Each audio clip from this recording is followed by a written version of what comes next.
না, সুমন্ত পাল। আমার বয়স 65-র উপরে।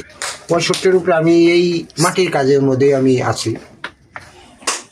কোনো রকম ছেলে পেলে কোনো রকম মানুষ করছি এই মাটির কাজ কইরা। এখন যে কাজ করি, মাটি খড়ি সবের রেট বাইরে গেছে, আর মাটির মালের দামও কমে গেছে। মাটির খড়ির দিকে যদি চাই তাহলে মাটির কাজ করি। এখন কী করব? এইভাবে কোনো রকম জীবনযাপন রক্ষা করতে। আমার নাম পুষ্পরানী পাল। আমি তো মার পেটে জন্ম এই বানি বেঁচেছি। আমার লেখাপড়ি করে ফেলে নাই, পারিও না করিও না। শেষ হয়েছে মাইসের বাড়িতে 2-1টা চাচ্ছি ছিলিয়ে কিনে, তাছাড়া কিছু করিনি। আমার নাম দিলীপ পাল। আমরা জন্ম থেকে বড় হওয়ার পরে থেকে এই ব্যবসা করি। বর্তমান পরিস্থিতি ওরকম ভালো না, শুধু বানিয়ে খেয়ে নিয়ে আসই, এই পর্যন্ত কোনো পুঁজি করা যায় না। এই মার পেরেছে পইলেই এখন ব্যবসা তো খুব খারাপ। কি জানো, সরকার যদি কিছু সাহায্য করতো তাহলে আমরা একটু বাইসে হতাম। একটু আমার দিকে একটু চাই, তাহলে একটু কিছু লোন দিল, আমি আস্তে আস্তে লোনও পরিষ্কার করলাম, সংসারও চললো, লোনও পরিষ্কার হইল। সরকার এই জিনিসটা আমাদের দিকে তাকায় না। আমার নাম নুর আলম। 20 বছর ধরে অবস্থা খুবই কঠিন, খারাপ আর কি। সরকারের যদি একটু সহযোগিতা পাইতাম তাহলে মনে করেন কাজটা একটু ভালোই হইতো, বাইক চলে যেত। চাই, কিন্তু সেগুলো তো পাই না আমরা।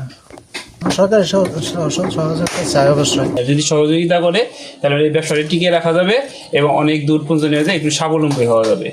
আমরা এই সরকারি অনুদানের কিংবা সাহায্যের চাই। ধামরাই উপজেলার একটি ঐতিহ্যবাহী শিল্প হচ্ছে মৃৎশিল্প। এই দীর্ঘদিনের আদি পেশা বর্তমানে হুমকির সম্মুখে আছে। সমাজসেবা অফিস থেকে আমরা 2022 সালে প্রথমবারের মতো এই পেশায় যারা জড়িত তাদের একটি জরিপ কাজ সম্পন্ন করি।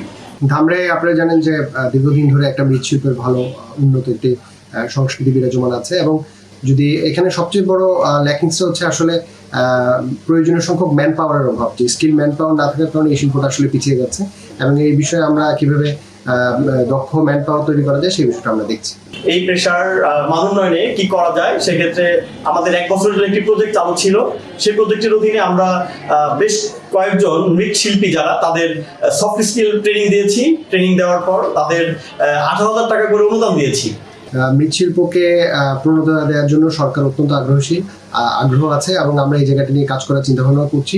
এবং নতুন নতুন প্রযুক্তির মাধ্যমে তারা আরো আধুনিক পণ্য উৎপাদন করতে পারে সে বিষয়ে তাদের ট্রেনিং এ নির্দেশনা দেওয়া হয়েছে। একটি বড় সমস্যা ছিল মূলধন সংকট।